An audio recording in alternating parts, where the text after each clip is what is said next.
যদি কারোর সাথে রিলেশনশিপে যাওয়ার পর সে যদি আপনার সাথে চিট করার পর যদি আপনার লাইফে কামব্যাক করতে চায়, তাহলে সেখানে একটা রিজন থাকে।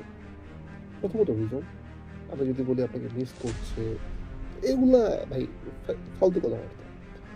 আপনাকে মিস করার রিজনটা হচ্ছে আপনি তার লাইফে এমন কিছু ইমপ্যাক্ট বা এমন কিছু মেমোরিজ আপনি দিছেন, সে কারণে সে আপনাকে মিস করছে। হয়তোবা আপনি তাকে ছেড়ে আসার পর আপনি নিজেকে এমন জায়গায় নিয়ে গেছেন, সে আপনার কাছে কামব্যাক করতে বাধ্য। সো যখন সে about to come back again to your life, তখন আপনি একটা কাজ করবেন, তাকে আপনি সেকেন্ড চান্সেস বা মোর দ্যান সেকেন্ড চান্সেস আপনি দিতে পারেন।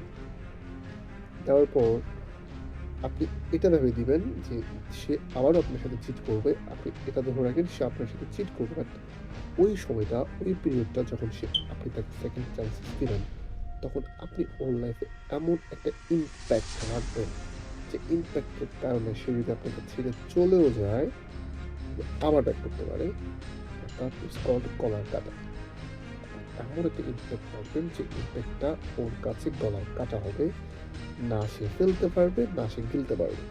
সো এমন একটা কনস্ট্রাক্টিভ পার্সোনালিটি ক্রিয়েট করেন, পার্সোনালিটিকে এমনভাবে রিভিল করেন, এমনভাবে মেক করেন, আপনি সবসময় গলার কাটা হয়ে থাকতে পারেন।